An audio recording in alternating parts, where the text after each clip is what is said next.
Hello there. In the first video of the flipped phonology course, we saw the difference between phonetics and phonology. In the second video, we talked about the most crucial concepts in phonology. In the third video, I introduced you to the most important steps to follow in order to do phonological analysis. In this video exactly, we're going to try to apply all what we have learned in the previous videos. We're going to work on different exercises, different data taken from different languages in the world. Languages like English, like Classical Arabic, like Japanese language, like Korean language, and other languages that you have never heard of, like Tongan language, like Sindhi language, and like also Mi'kmaq languages. But before we do that, please let me clarify something very important. When we say phonological analysis, it's not about just studying phonemes and allophones. It's broader than that, actually. When we say phonological analysis, it covers also other aspects of phonology, like trying to understand the phonological or the underlying representation of sounds. It also covers the phonological processes. What are the phonological processes that are exhibited in certain languages? And also it is about writing phonological rules, trying in order to explain exactly what happens when a certain sound is pronounced or when certain phonemes are combined.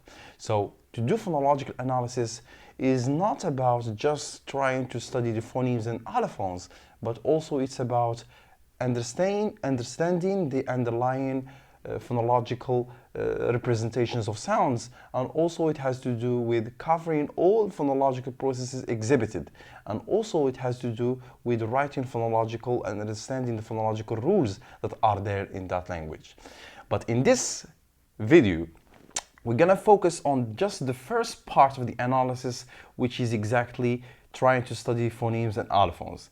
In the next video, inshallah, I will try to focus with you on these things, like trying to find the phonological processes and also working on how to write phonological rules. But let's start now with the first part. Before we do phonological analysis, it's very important actually that you remind yourselves of most important rules that you must bear in mind in order to be successful in doing phonological analysis. So the first question is, how do we study phonemes? How do we study phonemes? To study phonemes, it's very important to bear in mind the first rule, which is about two sounds of a language are merely optional phonetic variants of a single phoneme if they occur in exactly the same environment and are interchangeable without a change in the lexical meaning of the word. We call them free variants. Let me explain this. What do you mean by free variants? When we say free variants, we are talking about two sounds that can be used interchangeably without changing the meaning. Let's take the example of the English. In English, there are two variations of the pronunciation of the word data. You can find some people saying data, others they actually say data. What is the difference between these two words here? The two words here are different because in the first data you have a, but in the second you have a. These two sounds here, they operate as free variants because they are used interchangeably without changing the meaning. If you change a to a in that word, you're not changing the meaning. We call them free variants. Another rule which is very important is this. If two sounds occur in exactly the same position and cannot be interchanged without a change in the meaning of the words or without rendering the word unrecognizable, the sounds are phonetic realizations of two different phonemes. Now, please be careful. When we say phonemes, it's exactly the opposite of free variants. Phonemes are two sounds that they can be two sounds or other sounds that are contrastive in the environment. Let me explain this. Let's take the example of these two words here, sell and tell. Sell and tell here are two words. that are actually different from each other. Why? Because the meaning is not exactly the same. Though the environment is exactly the same except in the initial sound. In the first, you have s, sell. In the second, you have t, tell. What if we change that s and we replace it by t? Are we going to keep the same meaning like in data and data? Of course no. So once we change t to s, we're talking about a different thing here and a different meaning here. So we say that these are two different sounds here, two different phonemes. Phonemes are not or cannot be used interchangeably without changing meaning. In other words, if we replace one by the other, we change meaning. Three variants, they can be used in an interchangeable way without changing the meaning. Rule number 3 has to do with allophones. Let's read. If two sounds of a given language are phonetically similar and never occur in the same environment, they are to be considered two allophones of the same phoneme here. Now, the third concept here is the allophone. What do you mean by an allophone? Please be careful again. When we say allophone, we're talking about another pronunciation of another sound. It's not actually about changing the meaning, but it's about different pronunciations that one sound can have. If we take the example of, for example, in English again, if we take the example of the p sound, sometimes it is p as it is, sometimes it is actually p in words like pot, like police, etc. And it can be also pronounced in an unreleased way. As we know, p is plus consonantal minus syllabic minus sonorant minus continuant, which means it's actually a stop sound. And all stops have that explosive effect in the pronunciation.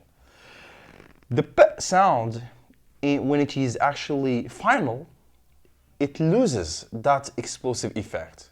You don't say tip, you say tip. So p sound has three different pronunciations. It can be, the first can be p itself, like in the word spot. It can be also pronounced as with aspiration, like in the word pot. Or it can be an unreleased sound, which is like in the example tip. So please, to study phonemes, you need to bear in mind these three rules about three variants, phonemes, and allophones. Now let me show you the steps to follow in order to do phonological analysis. Let me focus on 4 steps to follow. If you do them, your phonological analysis will be perfect. The first one, what should I do in order to know if two sounds are phonemes or allophones? The first step to do is this. Check for minimal pairs. If there is a pair, then the sounds are separate phonemes. Now, to understand that the two sounds are phonemes or not, it's very important to find a minimal pair. Let me explain to you again what is a minimal pair. A minimal pair refers to two words that are identical. When I say identical, it means it is identical in the number of sounds. The number of sounds that the two words have is the same. It is also identical because the only difference exists in the same position in that word. Let's take the example, or let's get back to the example of sell, tell.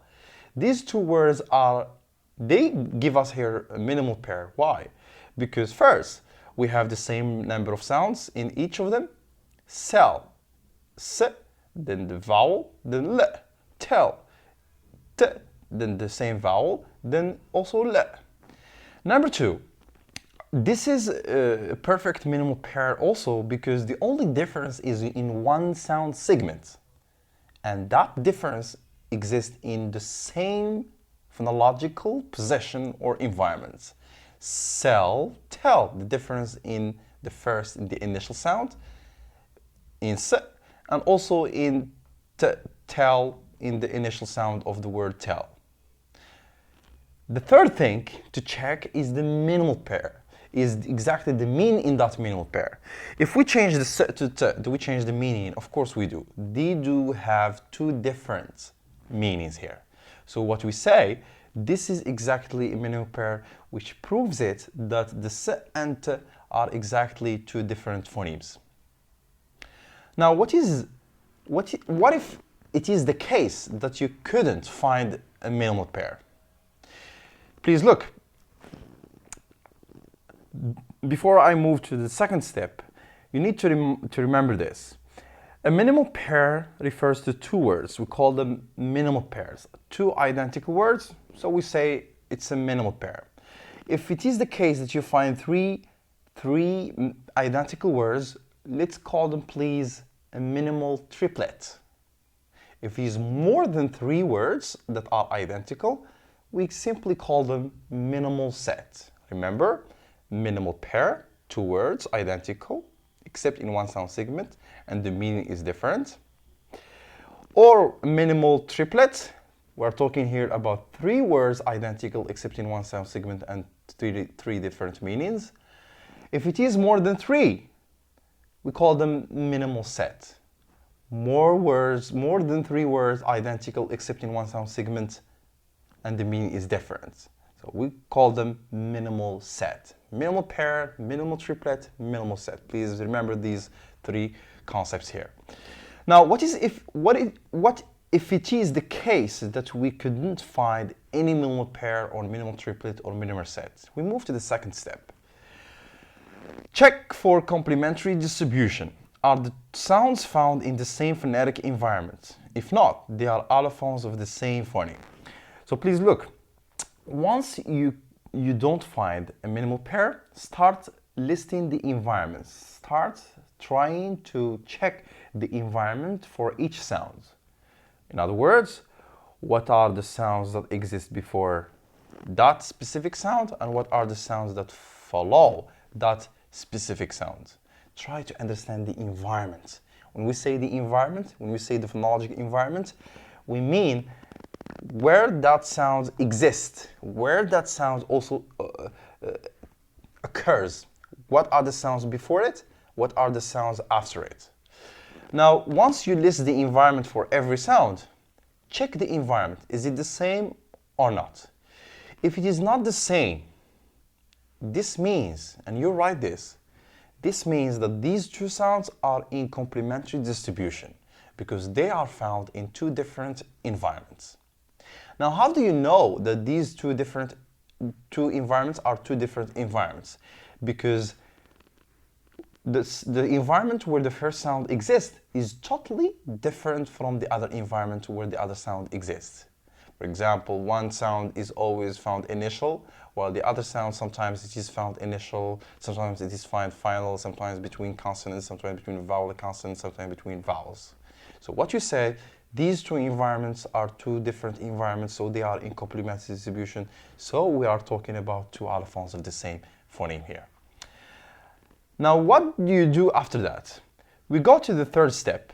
In the third step, if two sounds are in complementary distribution, then you need to figure out which one is predictable and which one is the elsewhere variant. The elsewhere variant is the symbol that we use for the phoneme.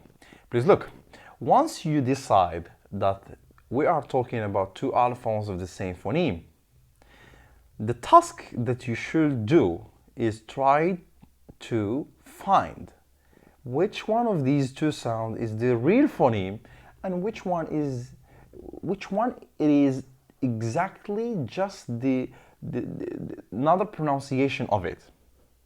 Please look. The sound that is a phoneme is the one that we call an elsewhere, that is found in an elsewhere environment. In an elsewhere environment. The one that is actually an allophone is the one that we actually found in a predictable, very specific environment. Okay, look please. The phoneme is and we need to represent this in exactly in the branching way. So we use branching, and you exactly show exactly that the phoneme should be here between slashes, because that's exactly what you have in the mind, and the allophone should be in the right side here and between brackets, and the other one, which is the elsewhere, should be exactly the same as the phoneme and should be also in between brackets.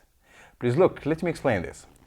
Two sounds found in two different environments means that they are two allophones of the same phoneme. But which one is the phoneme and which one is the allophone? The phoneme is the one that is found in the elsewhere environment, different environments.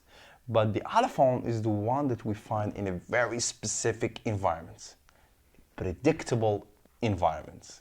So we have a predictable variant and an elsewhere variant. The predictable variant is the allophone, and the elsewhere variant is exactly the phoneme here. After this, we go to exactly to the step number 4. In this fourth step here, if two sounds are in complementary distribution, then write a rule that spells out where the predictable variant is found. When you say that two sounds are two allophones of the same phoneme, and you decided that the X exactly is the phoneme and Y is exactly the allophone, you have to show by writing a phonological rule which one or how does that X, which is the phoneme, changes to that Y, which is the allophone. At this stage, it's fine if you just try to learn how to write this phonological rule in terms of a statement. For example, you write X like this, and you write it. X becomes Y whenever it is found before a vowel, for example. Or X becomes Y whenever it is found in an initial position. Later on, in the next coming videos, I will teach you how to write phonological rule in a very formal way by using some symbols that I will teach you. But this is exactly the last step that you need to bear in mind. Please write a phonological rule that spells out where the predictable variant is found exactly. So just using phonological statements, and later on I will show you how to use formal phonological rule notations here. Now let's practice this. Let's do some examples. Let's work on some exercises. The first exercise. Let's get back to the classical Arabic, and let's see let's study the difference between these two sounds here, the k and q here.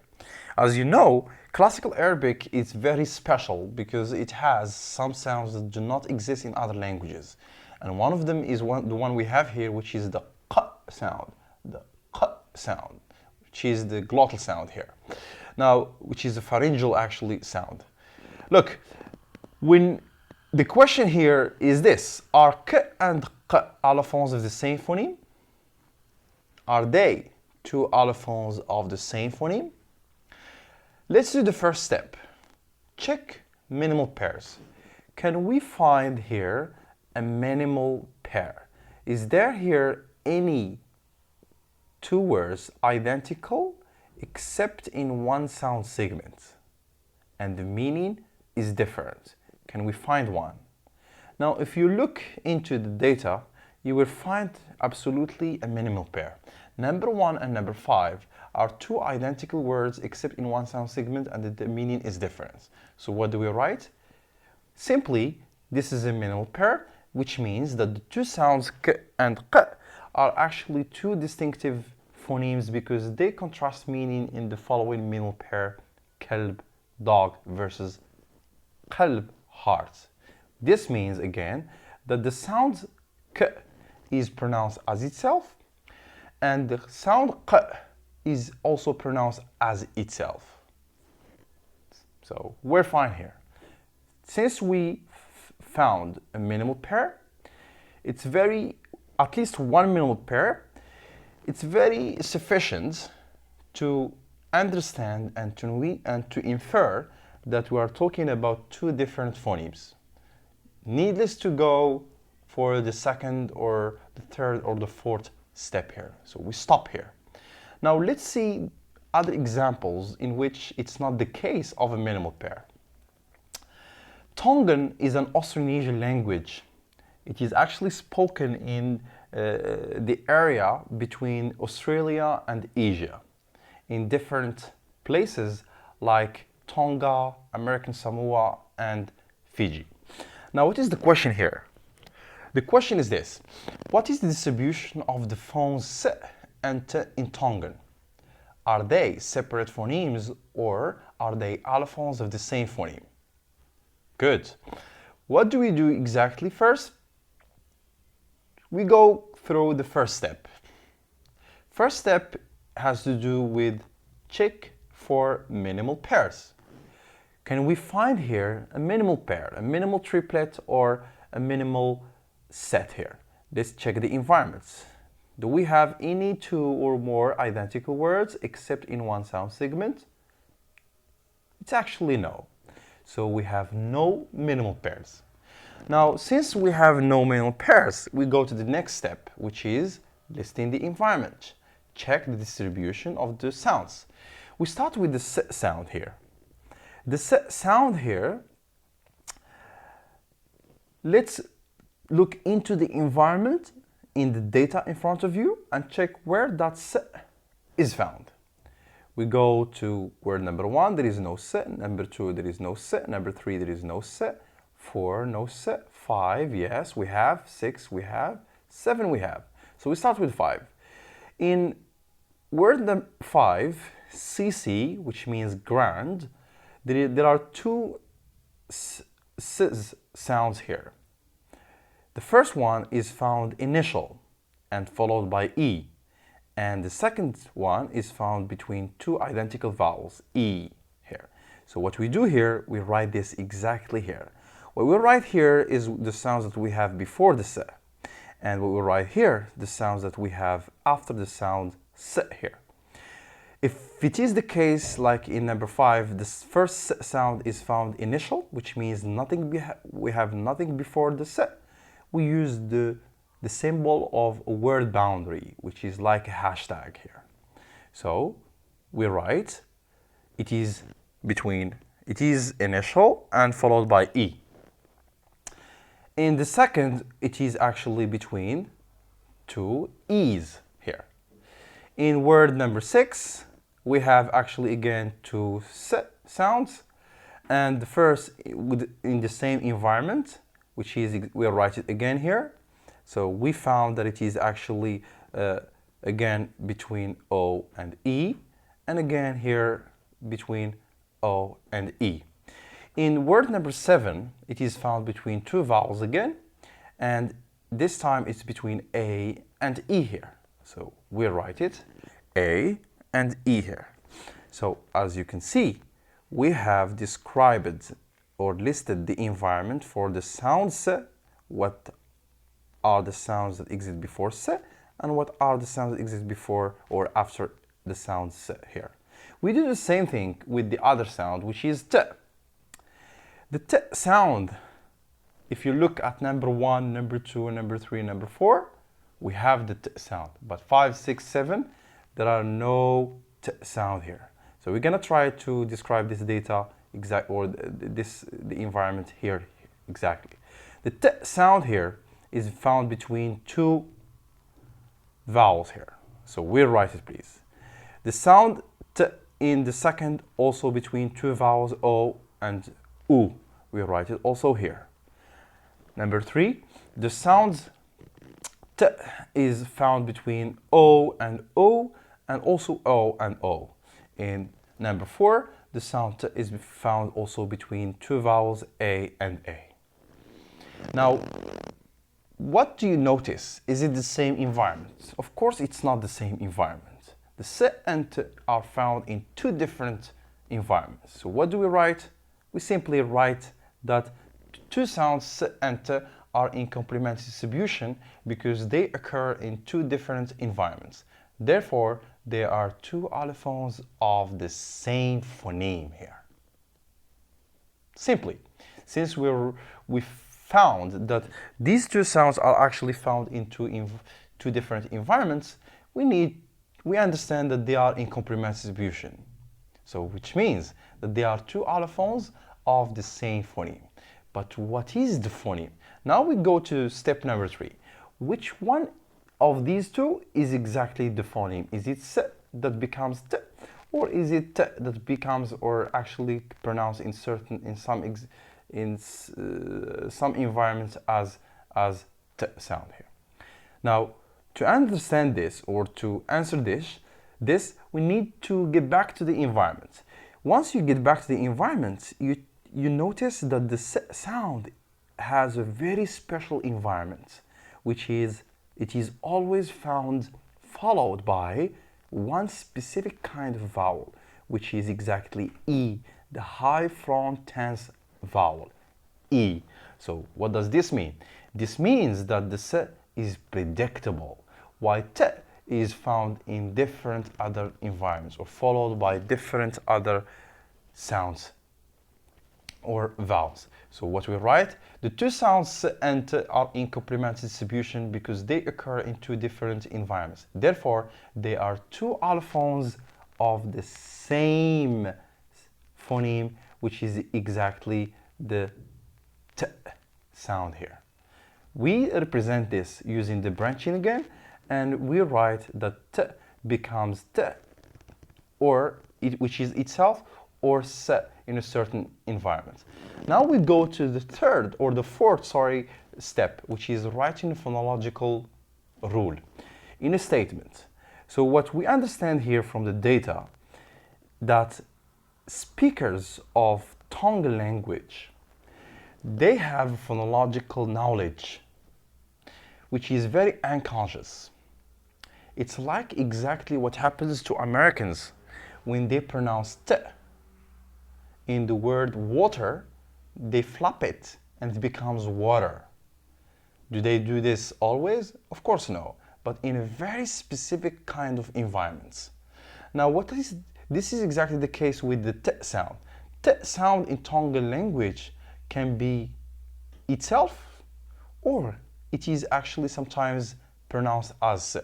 So when that t sound becomes s. Now, the phonological rule is this. In Tonga language, the sound t is realized as s whenever it is followed by the high front vowel e. This is exactly the phonological knowledge here that these speakers of Tonga language have in the abstract mental representation of sound. So what they have here is t, but what they pronounce is s whenever that t is followed by the high front vowel e. Now let's do another exercise. We move to another language, Sindhi, which is an Indo-European language spoken primarily in Pakistan, about 21 million people.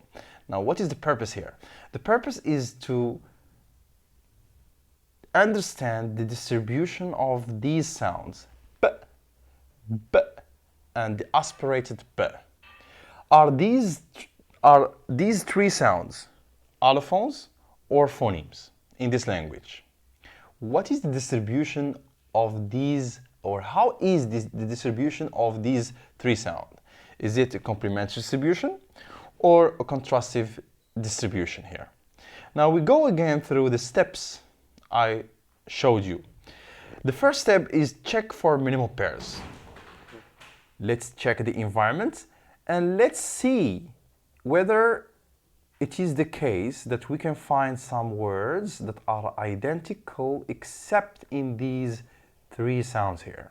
Now, once we actually look into the data, we find something very interesting here, which is exactly the fact that there are some words that are identical except in one sound segment. And this is the case for these three words, number 1, number 6, and number 10. Look, penu, penu, benu. These are what? Three words. So we say minimal triplet. It is the case with a minimal triplet. three words that are identical except in one sound segment, which is P in number 1, P aspirated in number 6, and B in number 10. They have the same environment except in one sound segment, and the meaning is different. Look at number 1, it's leaf, number 2 is hood of snake, and number 3 it's actually the forest. So we are talking about here a minimal pair. Minimal pair means that these three sounds are phonemes. But look at the first question. What is the distribution of the phone? Or the phones B, B, and B here. Distribution is contrastive. Why? Because these three sounds here are found in exactly the same identical environments. Always initial and always followed by the sound, the vowel schwa here. Now, this means that these three sounds are actually in contrastive distribution, so they are distinctive phonemes, three separate phonemes, because they contrast meaning in the following minimal pair: penu, leaf, versus penu, hood of snake, versus benu, forest. This is exactly what you write, but it's needless to write or listing the environment as I did here. But this is just to show you that the minimal pairs or minimal triplets or minimal sets are always found in the same environment, as you can see here. Now let's see another data taken from another language. This time is Mi'kmaq, which is an Algonquian language spoken by about 7,000 people in eastern Canada. Now, if we follow the steps, is there a minimal pair? Can we find here a minimal pair? Of course, we have no minimal pair. Why? Because simply we are talking about, please let me get back to it. Can we find a minimal pair here? Of course, we cannot find a minimal pair for one reason, because we don't have any identical words except in one sound segment. So what we do here, we go to the next step, which is listing the environment. If we list the environment for the first sound, which is P, we look exactly at where does that P exactly exist, what are the sounds before the P, and what are the sounds after the P, and we write them exactly here, which is exactly what I did. The same thing will be with the other sound, which is B. What are the sounds that exist before the B sound, and what are the sounds that exist before or after the B sound? If you notice, it's actually sometimes between A and U, sometimes between the U and A, etc., etc. So we listed the environment. Now, let me please get back to this again. Now, once that we listed the environment, we understand that the two sounds P and P are in complement distribution because they occur in two different environments. Therefore, they are two allophones of the same phoneme P. Now, why exactly, or how did we decide that P is exactly the phoneme and the B is exactly the allophone? Simply, if we go back to the data or the environments that we have just listed, you will see that the P, the environment for the sound P and the environment for the sound B are totally different. This is one. Second, the environment of the sound B is very special and is very predictable. There is a natural class there. There is a pattern there. There is something that you can notice easily, which is B is always found between two vowels, while P sometimes it is between a consonant and a vowel, sometimes it is initial, sometimes it is final. So we understand that P is found in the elsewhere environments, different environments, while B it is specifically found in one exclusive environment, which is very predictable, which is exactly between two vowels. So we understand that B is exactly the phoneme here. So we represent this fact in terms of the branching, and we say, or we write that P here is the phoneme that can be actually pronounced as P itself, or it can be pronounced as P in a predictable environment, which is whenever it is between two vowels here. So the rule, or the step number 4, let me get back to this. Step number 4 is to write phonological rule. To write a phonological rule for this language, we write this. In the Mi'kmaq language, the sound P is realized as P whenever it is found in an intervocalic position between vowels, which is exactly the case here. This means that the speakers of this language, they have an unconscious phonological knowledge here. In their minds, they have P, but what they say is B, but it's not always the case.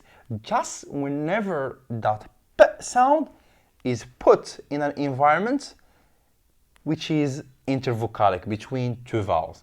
Whenever that P is found between two vowels, that P automatically is pronounced as B, which is exactly like the case for, again, T in American English that is pronounced as R in water, in better here.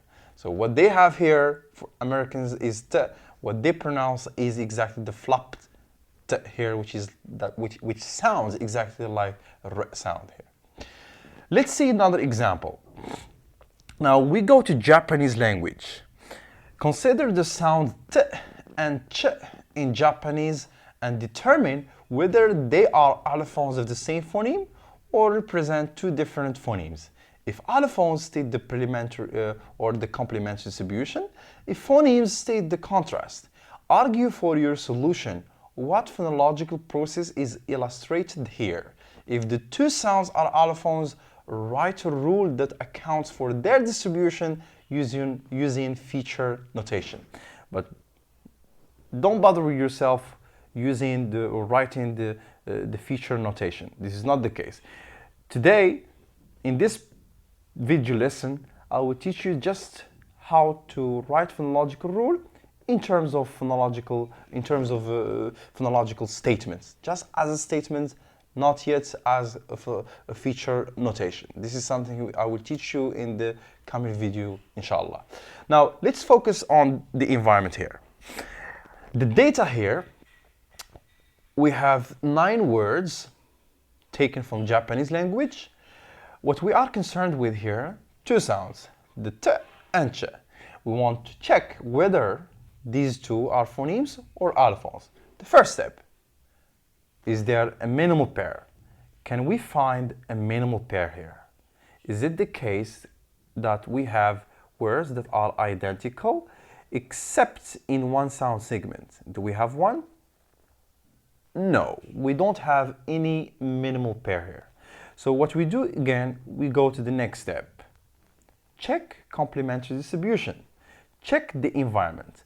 Now let's list the environment for these sounds here, and let's start with the T sound. The T sound in the first word here is initial, so we write it here.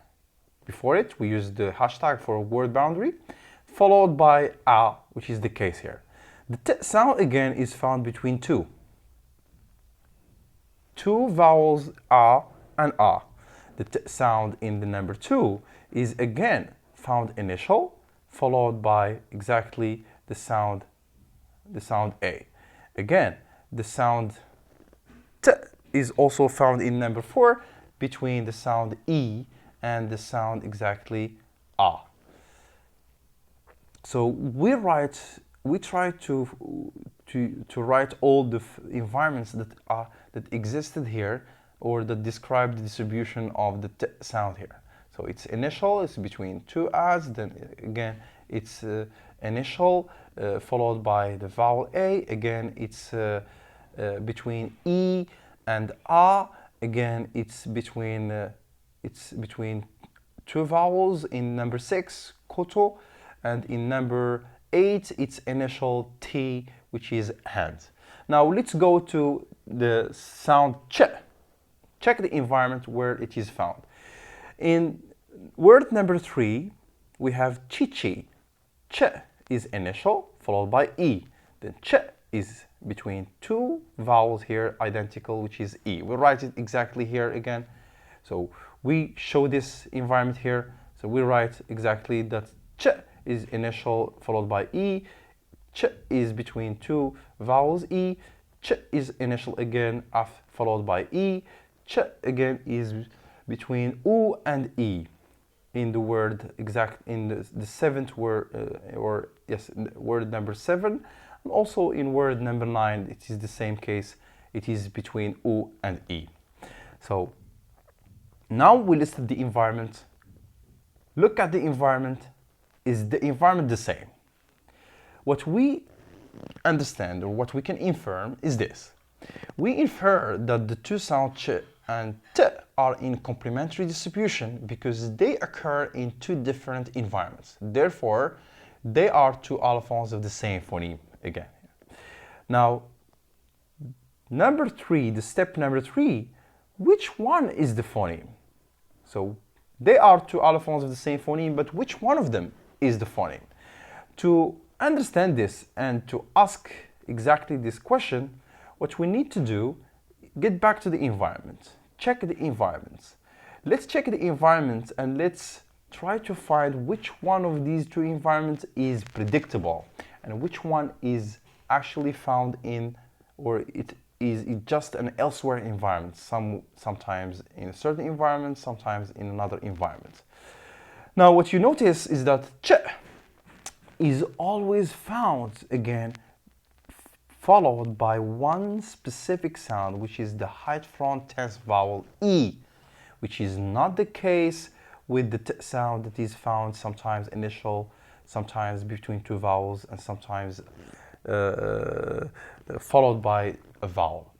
So what we understand is that the two sounds ch and t are in complementary distribution because they occur in two different environments, and they are two allophones of the same phoneme t here. So we represent this using the branching. T sound can be itself in elsewhere environments, and it is pronounced as ch whenever it is followed by a vowel, which is the e here. So the step number 4, the phonological rule. In Japanese language, the sound t is realized as ch whenever it is followed by the high front vowel e. Again here, Japanese, they have this phonological rule as an unconscious phonological knowledge. So whenever Japanese, they want to pronounce the t sound, and whenever that t sound is found in a word that is actually followed by a vowel e, automatically the speakers, Japanese speakers, they pronounce that t ch. And this is what we call in phonological processes, as we will see later on in the next coming video. This is what we call palatalization. I will explain this in the coming video about phonological processes. Now let's do another example. Korean language. Now I want you to look at this data that is taken from Korean language, and I want you to focus more on the difference between a vowel and a lengthened vowel. Please look, when we say a lengthening, which is actually a phonological phenomenon that exists in all languages, we are talking about a vowel that becomes long, and we refer to this in phonology by using the 2 dots after that vowel, as you can see here. So e, e, a, u, u. The 2 dots here refers to what we call lengthening. A vowel becomes lengthened or gets lengthened in certain environments. Now the question is, are long vowels and short vowels in Korean language two allophones of the same phoneme, or they are actually two different sounds, two different phonemes? Are long and short vowels two pronunciations of the same sound, or they are actually two different phonemes or two different sounds in this language. Now, to answer this, we start with the first step again. The first step has to do with check the environment. We check the environment. If we check the environment again here, and we look for exactly whether we can find a minimal pair, what you will notice, the data in front of you is all about minimal pairs. Why? Because we have the first minimal pair here, ill, ill, two identical words, except in one sound segment, here E, and here the long vowel E, and two different meanings, they work. The same case with seda, seda, to count, strong, cool, cool, oyster, and tunnel. So the case here in Korean language is exactly the case of having minimal pairs, which means that in Korean language, long vowels and short vowels are two distinctive phonemes, two separate phonemes. Why? Because they contrast meaning in these minimal pairs here. So this means again that vowel lengthening or the vowel length is something phonemic in Korean as shown as it is shown by the minimal pairs here, which means that the vowel lengthening is very crucial in Korean language because it's not a matter of pronunciation, but it's a matter of meaning. They change. Once you lengthen one vowel, you are actually changing the meaning. You gotta be careful. But let's compare this to English. Is it the same case for English? In English, we also have long vowels and short vowels. If you look at the data in front of you, these are some words that have long vowels and some words that have short vowels. Let's see these words here. We have pad, pat, hood, hoot, mead, meat, roam, rope, teeth, teeth, flu. Now, something very important here is we do have, in English, we actually do have long vowels and we do have short vowels. But the question, are long and short vowels in English allophones of the single phoneme? Or they are separate phonemes? Now, how do we answer this question? We go through the first step. The first step has to do with minimal pairs. Can we find the minimal pairs? Can we find two words that are identical except in one sound segment and the meaning is different? Of course we cannot find, because here, data in front of you, we don't have any two or more identical words except in one sound segment. Look here, pat, for example, and pat are not identical because they differ in two sound segments. The d here, t here, and the long vowel here and the short vowel here. So we cannot talk about a minimal pair here, no minimal pairs. We go to the next step, which is listing the environment. We list the environment where the two vowels here are found, where the long vowels are found, and where exactly the short vowels are found. Please look, I'm using the V symbol for vowel, and I'm following it by two dots to refer the lengthening, and here it is a very simple one, which is a short vowel. Long vowels, short vowels. Now let's check the environment where the long vowels and short vowels are actually, where do they occur in English language. Now, once we distribute or we list the environment of the two, you will find that the or the long vowels are found in the first word between exactly the p aspirated, followed by the, here h and d, here m and d, here r and m, here t and th. What about the short vowels? We have p aspirated and t, between h and t, between m and t, between r and p, between t and th, and between here it's actually found in final position, and this is we refer to using word boundary here. Now, once we listed the environment, we check the environment. Is it the same environment? Do we have identical environment? No. Since the two environments are not the same, we understand that these two sounds, long vowels versus short vowels, we understand that they are in complement distribution because simply they occur in two different environments. So therefore, they are two allophones of the same phoneme, which is exactly which one? To understand or to answer this question, we need again to get back to the environment and the data that we listed. Now, once you are back into the data, you check what is the difference between the first environment and the second environment. Check which one is exactly the most specific environment, and check which one is exactly the elsewhere environment. Now, if you get back to the environment, you will simply find that the long vowels are always followed here by voiced consonants here.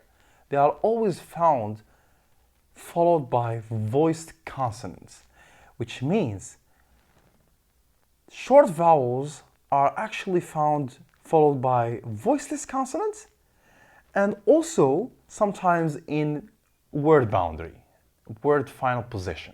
So what we say here is this: long vowels and short vowels are in complementary distribution because they occur in two different environments. Therefore, they are two allophones of the same phoneme, which is exactly the short vowel.